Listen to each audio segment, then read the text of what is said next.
It all began on April 26, 1986 in Pripyat, Ukraine, when reactor number 4 at the Chernobyl nuclear power plant exploded during a cooling test. This catastrophic event became the most devastating nuclear accident in human history, leaving a legacy of bizarre and unsettling tales that continue to haunt us today. From the man who chose to stay in Chernobyl to one of the Cold War's best-kept secrets, here are 20 creepy stories from Chernobyl that will send shivers down your spine. Number 20. The basement in Hospital 126. Of the hundreds of thousands of brave people that had the horrific yet crucial task of putting out fires, knowing that they would all get lethally exposed to radiation, not many survived. They all died shortly after. While they were hard at work to save the rest of the world, they used the basement of the Pripyat hospital to change their protective gear. They did so in a room numbered 126, and this room has been dubbed the Hell Room, because this is where those brave liquidators' radioactive clothing was abandoned. The protective suits have been sitting there ever since, resulting in the basement becoming one of the most radioactive places in the entire exclusion zone. This same hospital also took in the first victims of the disaster, and all their clothing and the objects they carried were sent to the basement. 35 years later, the radioactive clothing is still there, emitting about 4 rads per hour, which exceeds the norm by hundreds of thousands of times. Today, it is strictly forbidden to visit the hospital basement without the proper protective gear and a highly trained guide. The Ukrainian government does not issue many passes to this particular section of Chernobyl, and it's easy to understand why. Number 19. Black Bird of Chernobyl.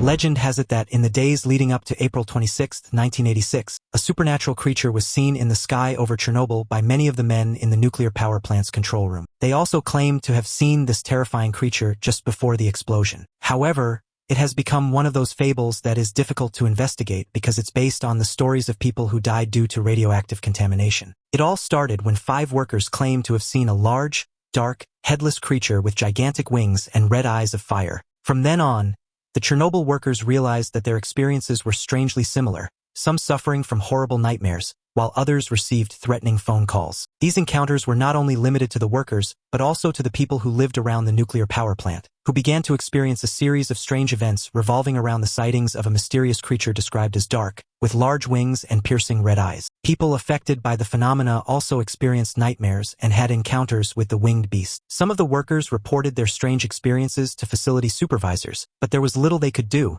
even if they had been willing to take action. Then, in April, disaster struck. Number 18. They buried him barefoot. The tragic death of Chernobyl firefighter Vasily Ignatenko is one of the most heartbreaking stories of the disaster. He was a Soviet firefighter and a liquidator in the Chernobyl nuclear accident. As department commander of the 2nd Independent Paramilitary Fire Station for the protection of the Chernobyl nuclear power plant, he was directly involved in extinguishing the fire that broke out at the plant on the night of April 26, 1986. At the scene, Ignatenko put out fires on the roof of the reactor building, where numerous small fires had been started by superheated pieces of graphite, zirconium, and other components. The high level of radioactivity present on the ceiling quickly began to take its toll. Ignatenko and the others inhaled irradiated smoke and worked amid mounds of ejected nuclear material. They soon began to experience the initial effects of acute irradiation syndrome. Firefighters climbing to assist met them halfway up the fire escape as they struggled down the steps, vomiting uncontrollably and unable to fully support themselves without help. His wife, who was pregnant at the time, came to watch him die and say her last goodbye. His body was so swollen that they weren't able to find a suit or a pair of shoes that would fit him. Due to the fact that his body was still radioactive during the visit, she gave birth to a baby girl who only survived for a few hours. Number 17. The Ghost of Chernobyl. As with almost all places where a lot of people died suddenly and untimely, Pripyat is an extremely haunted site. These are not your ordinary Victorian-era ghosts, though. They all lived and breathed during the late 1980s, so their fashion sense and appearance are not quite the same as the ones we hear about in medieval castle stories. Andrei Karksakov, a nuclear physicist from New York, had the pleasure or the misfortune of running into such a ghost while visiting the area of Chernobyl back in 1997. Karksakov later told his story. He went to the power station at 7:30 a.m. and went to the reactor number 4 sarcophagus, where the explosion occurred. Evidently, he wasn't allowed to go inside due to radiation, but as he took radiation readings, he heard someone screaming for rescue from a fire inside. He ran upstairs to tell someone, but they said that when he entered the reactor control room, he was the first person to open that door in 3 years. The only way to get inside the old reactor is through the doors he had just come in through. In addition, if someone had gone inside the reactor when he wasn't looking, they would have tripped an alarm that goes off when the reactor door is open mechanically. The reactor, although archaic at the time, still required a password and a handprint. Yet someone or something was inside screaming. Later that evening, as he ate with his colleagues. They all figured there was a power surge or something. Then, just as someone said that, the lights turned off. Number 16. Chernobyl was a cover-up. The Soviets were extremely paranoid about the US launching a missile attack against Chernobyl, and who wouldn't be? The US wasn't particularly shy with their nuclear attacks, and it was the Cold War after all. So, the Soviets decided to build an over-the-horizon radar in 1976 designed to detect an intercontinental missile attack. They named it Dugub-3. On April 21, 2021, Alexander Tkachenko, the Minister of Culture and Information Policy, listed the radar as a protected monument for preservation. But during the Cold War, Dugub-3 was one of the favorite topics of conversation for conspiracy theorists. In 1976, radio listeners started hearing a very mysterious signal during their programs all throughout Europe. Apparently, it sounded like a continuous tapping sound. At first, it was just annoying, but shortly after, the mysterious sound started interfering with emergency aircraft communication. Upon investigation, they realized the signal was coming from the other side of the Iron Curtain. They nicknamed it the Russian woodpecker because of the tapping sound. Apparently, the disturbance was coming from a place labeled on the map as a children's camp inside the woods surrounding Chernobyl. It was, of course, a Soviet military base, and the signal was coming from Dugub-3. Many people actually believe that Dugub-3 was an instrument for mind control, although no evidence of that has ever surfaced. Now it's time for today's topic. The man on the left is known only as Ivan, and his story is one that demands to be told. It is the tale of a man who chose to stay in Chernobyl after the nuclear disaster. Ivan and his family refused to leave the exclusion zone, building a humble home in the irradiated area. As proud Soviets, they decided to stay and face the aftermath, unaware of the immense dangers of radiation exposure. Tragically, his wife and 2 daughters succumbed to a terrible and painful death shortly after. But Ivan survived. Over the years, there have been numerous sightings of a horribly disfigured man wandering the red forest near the nuclear plant. Locals say he has been driven insane by grief and possibly brain cancer. Scientists are baffled by his survival under such extreme conditions, but somehow, Ivan endures. Stories claim that he now haunts the area, crying and screaming endlessly. Rumor has it that authorities may want to capture him to study his unique case. What do you think about this eerie tale? Share your thoughts in the comments below, and let's keep the journey moving forward. Number 15. Performers were brought in to calm local residents and contracted radiation sickness themselves. As the disaster occurred, the Soviet government immediately gathered musicians, singers, and dancers to perform for the villagers in Pripyat and surrounding areas. Mere hours after the meltdown commenced, the bus full of artists entered the exclusion zone at checkpoint Dyaki. The group of people were never told of the extreme dangers of entering that area, and they were given strict orders not to speak to any local residents. Thus, a large group of people that could have been perfectly spared a horrendous death by radiation sickness were sent to a radioactive zone without their knowledge or consent. Imagine not knowing a disaster of such magnitude had taken place yet seeing the strange workings of the radioactivity all around you. Everyone was sick and dying, quarantined, and not allowed to leave the zone. Some believed the world was ending. It was bad. After a little while, the performers also resigned themselves to the fact that they, too, would die a painful and unnatural death. That may have been the reason why they all decided, as dead men and women do, to give the absolute best performances of their lives. All the amazing artists died, all but one. He goes by the name of Yuri, and he managed to escape the night after the show. He saw a soldier on his way out, but the soldier let him go. Shortly after escaping the USSR, Yuri became blind due to the radiation. Number 14. Mutant zombies stalk Pripyat. Today, 30 years after the blast at Chernobyl, people are still scared and spreading urban legends. One common hoax is that the disaster mutated humans into flesh-eating monsters that will devour any visitors or researchers that cross their paths. Ring a bell? Yeah, they're talking about zombies, post-nuclear disaster zombies, to be more precise. The piece of evidence invading the internet was a grainy video shot from a helicopter, where you could see a zombie ripping a man apart limb by limb. But as it turned out, that wasn't exactly evidence as much as it was a clip from a 2007 Ukrainian video game called Stalker, Shadow of Chernobyl. Great game. In the game, there was a second disaster some 20 years after the first one during repopulation efforts, and that's when mutations in DNA created the brain-hungry zombies. As you may have guessed, someone posted the video on YouTube, passing it off as real, and thus the urban legend was born. But rest assured, there are no zombies in the exclusion zone, nor were there ever. That's just not how radiation mutation works. The idea of nuclear zombies was also revisited in a horror flick called Chernobyl Diaries, where a group of disaster tourists visits Pripyat only to get savagely attacked by zombies. Number 13. The Soviet government sent in soldiers when the meltdown destroyed robot cleaning crews. After the robots sent in to do the dirty job almost died immediately, what better option than to send in human beings, right? The thing is, if they didn't, the damage would have been much more catastrophic. The accident expelled insanely large amounts of radioactive materials into the atmosphere, forming a huge toxic cloud that spread over much of Eastern Europe, Western Europe, and even some regions of North America. For this reason, the government of the former USSR, advised by the team of scientists led by Valery Legasov, made the decision to recruit many voluntarily with exacerbated patriotic values. Hundreds of thousands of people were sent to work on containment and cleaning tasks in the affected area. These people were nicknamed the liquidators of Chernobyl, but who were these liquidators really? Well, they were a special corps made up of firefighters, workers, scientists, specialists from the nuclear industry, mining engineers, geologists, miners, and soldiers specially prepared for an eventual atomic war due to their knowledge and handling of potentially radioactive substances. According to official reports and data, the total number of liquidators was approximately 600,000, although other sources put the figure at a range between 750,000 and 900,000. Be that as it may, the vast majority were volunteers, and many of them really didn't know what they were going to face and the possible consequences it would have on their health. However, some of them, especially nuclear scientists and engineers, despite the government's silence, did have an idea of the danger they were going to live with and the implications for their own health. Number 12. Fatalistic Youth.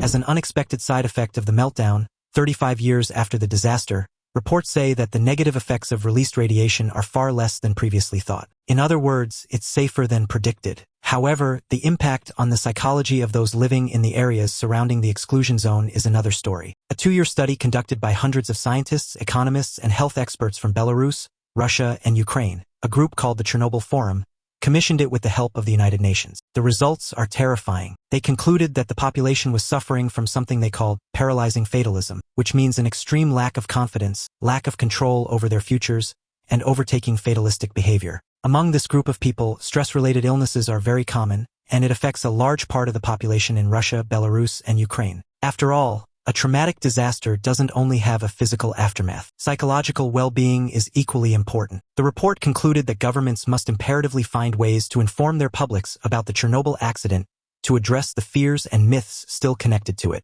Number 11. Aliens saved us from an even worse fate. In the wake of the most horrific disaster in human history, the Chernobyl nuclear power plant became a hotspot for UFO sightings. There are many reports of bizarre aerial phenomena in the exclusion zone, as well as in the nearby Ukrainian capital city of Kiev. It is only now that a Russian newspaper, through information about the reports made by the Soviet Union at the time, affirms that the accident could have been much worse if the UFOs hadn't helped. The Pravda newspaper claims that numerous witnesses saw a UFO fly over for 6 hours when the accident occurred. According to one of them, a strange fireball of about 7 meters in diameter was located about 300 meters from the reactor for several minutes. Suddenly, the aircraft turned off its lights and headed north. They claimed that these UFOs helped reduce the impact of the nuclear accident. During the explosion, reactor number 4 was seriously damaged, and if it had exploded fully, we'd be talking about a Ukraine devastated by radiation. In addition, much of Europe would have been plunged into an invisible threat, with millions sick or even dead. The publication claims that these UFOs reduced radiation levels to save humanity. Number 10. The largest object ever moved by humans. Now, mankind has built enormous structures that are still standing today. The Eiffel Tower or the pyramids come to mind. But what about moving a whole solid object? Can you guess what it is? It's actually a sarcophagus, but not the kind that you bury people in. No, this one is, let's say, slightly larger. This sarcophagus is actually the shelter structure used to completely cover nuclear reactor number 4 of the power plant. The sarcophagus is made out of solid steel and concrete, and it is, for lack of better words, insanely massive. More specifically, it consists of 400,000 cubic meters of concrete and 7,300 cubic meters of metal framework. Yeah, it's big. It was designed to limit the radioactive contamination of the environment. This amazing structure was able to lock in 200 tons of radioactive lava-like corium, 30 tons of highly contaminated dust, and 16 tons of uranium and plutonium. I mean, it is hands down impressive. By 1996, the structure had so much radioactive exposure that it was showing clear signs of deterioration. They had to go back in to reinforce it. The new safe confinement is 108 meters high and 162 meters long, spanning 257 meters, with a lifetime of a minimum of 100 years, and it weighs 36,000 tons. Number 9. Chernobyl's mutant animals. Now, of course, after a radioactive disaster of this magnitude, there are bound to be some weird aftereffects on wildlife. In all the nearby regions surrounding the power station, animals were being born with the most gruesome and devastating mutations as a result of the massive amounts of radiation. As you can imagine, these unfortunate animals didn't live for very long, and they also couldn't reproduce, which actually put a lot of local species in danger. But it was only when some scientists went back to the immediate areas around the power station that they discovered the most severe cases. What they saw would make headlines all over the world. They saw cow calves with a pair of legs growing out of their necks. Others had been born without an upper jaw and were unable to eat. They saw a fawn with 6 pairs of legs and even birds with 2 heads. These deformities made the animals' lives a total misery. Eventually, the deformities dialed down until 1989.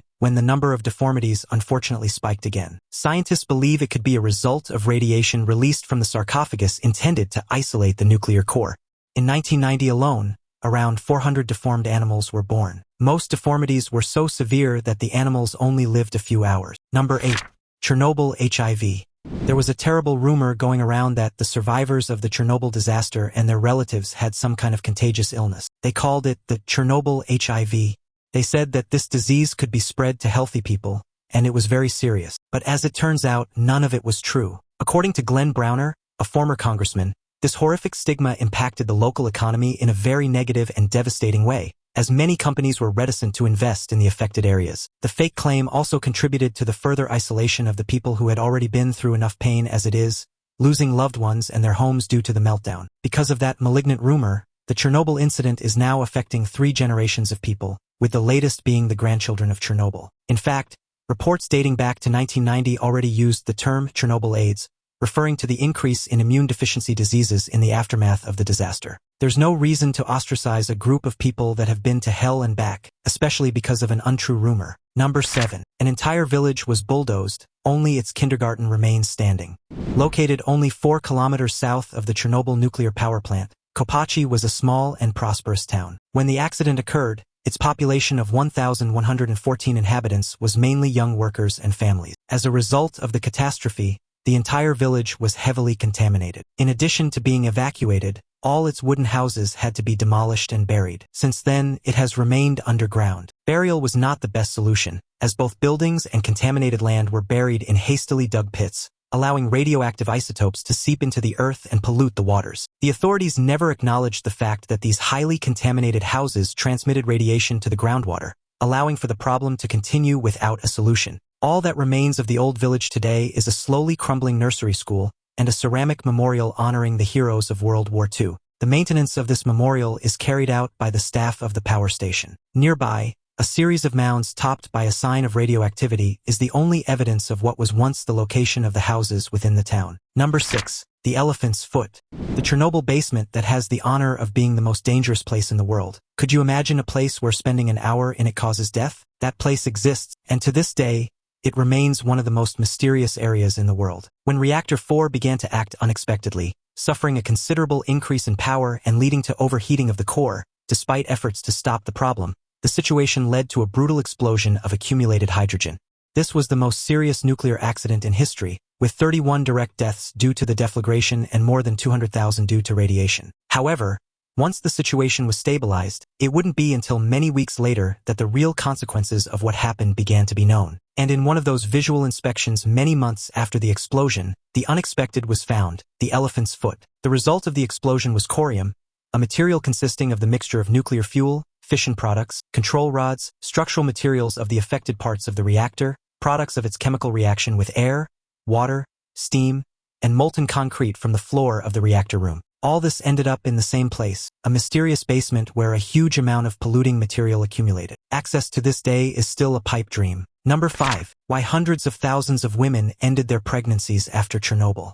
After the disaster, there was a lot of misinformation and radiophobia going around. People were in an absolute state of panic. That was one of the reasons why hundreds of thousands of women, terrified of birth defects, decided to terminate their pregnancy. The true story of Lyudmila Ignatenko, wife of national hero Vasily Ignatenko, made headlines all over the world. He was one of the first responders at reactor number 4 and died almost immediately. His wife gave birth to a baby girl that he had wanted to name Nat, but she only lived for 4 hours. She sadly died from radiation-induced congenital heart disease and cirrhosis because she was exposed to a radioactive father's corpse while she was still in the womb. After stories like this one hit the news, most people, including doctors, felt that they couldn't trust authorities to tell the truth anymore. As a result, tens of thousands of women opted to end their pregnancies with abortions to save their children from the pain of radiation. In fact, doctors all over Western Europe were advising women to go through with the procedure, mistakenly believing that the radiation posed a significant health risk to their unborn children. Number 4. A generation of so-called stalkers romanticized the ruins. There's a bizarre subcultural phenomenon among Russian and Ukrainian youth nowadays. These young people, almost all of whom are men, romanticize the apocalyptic environment of the exclusion zone. They are known as stalkers. They spend their time sneaking in to explore buildings, sleeping in the ruins, and just hanging out in the post-disaster area. They even bring Geiger counters with them to see how much radiation they expose themselves to. Stalkers chose their name after characters from the novel Roadside Picnic, which was subsequently turned into a classic Soviet film directed by none other than Andrei Tarkovsky. In the film, the stalkers are thieves who sneak into so-called zones to harbor lethal phenomena, places to which authorities have forbidden entry. The parallels are quite obvious. They consider it a post-apocalyptic romance, but they are pursued by the police, and they're not really fond of journalists either. The concept of fun changes from generation to generation, but these kids are entering areas with lethal doses of exposure just for fun. Number 3. Chernobyl's ruined photography is fake. We've all seen the iconic photos of abandoned Chernobyl, gloomy and eerie, but apparently they're not real. According to photographer Darman Richter, they're all a facade meant to make money off of people who love ruin porn, as he calls it. Richter visited Pripyat himself, and he says the city was desolate, sure, but it does not look like the photos found online. In his opinion, these pics have been manufactured by dishonest photographers to look more chilling, creating the perfect real-life horror. He even saw countless visitors moving items around and repositioning furniture for a better shot, like the famous pic of the little dolls and stuffed bears on the bare metal-framed bed. Additionally, Richter points out that some photographers use heavy filters and artificial lighting to exaggerate the bleakness of the environment. He recalls seeing props like gas masks deliberately placed in high-visibility spots, despite locals confirming they were never found there originally. This manipulation, he argues, not only distorts the reality of Pripyat, but also disrespects the memory of those affected by the tragedy. Furthermore, some staged scenes have been reused across multiple photo sets, creating a false narrative of uniform desolation. This is wrong for many reasons. One must never mess with someone else's suffering. But these people are also profiting off disaster tourists, which he believes number approximately 10,000 a year. Number 2.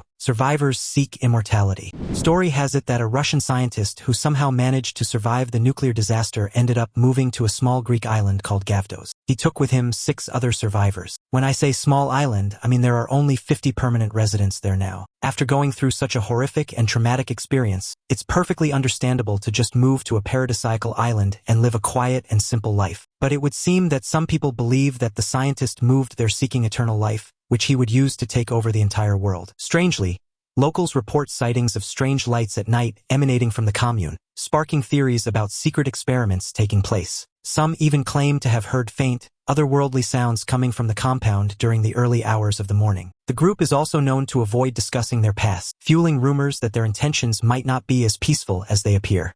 Adding to the intrigue, their temple design reportedly includes elements inspired by ancient Greek mysteries, further cementing their connection to myth and legend. There's more to the story than meets the eye. In Greek mythology, Gavdos Island is thought to be the real Ogygia, which was Calypso's mythical island home where the sorceress kept Odysseus captive for 7 years. Today, they are known as the Immortality commune of Gavdos, and they say they work on various inventions from inside their compound. They have 7 acres of land that were given to them by a priest and are reportedly very kind to the other island residents. Currently, they are building a temple they call the Temple of Apollo. Number 1. The Chernobyl Amusement Park.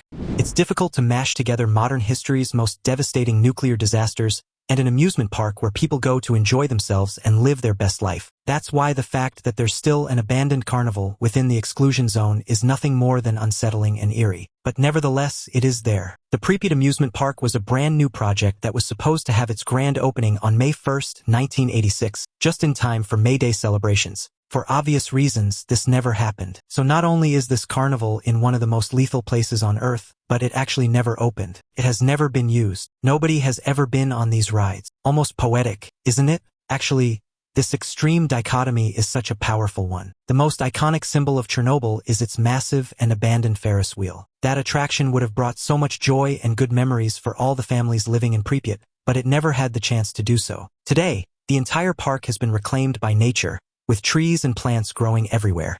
Truly is a haunting place. And for some reason, the area right under the Ferris wheel has one of the highest levels of radiation in the entire exclusion zone. In a way, it was a good thing that it wasn't full of children when the incident occurred. As you can see, nuclear power might seem fine until a reactor blows up and changes the world forever. What do you think? Should we shift to other energy sources after watching this? Let me know in the comments. Don't forget to check out the other cool videos on the screen, and I'll see you next time.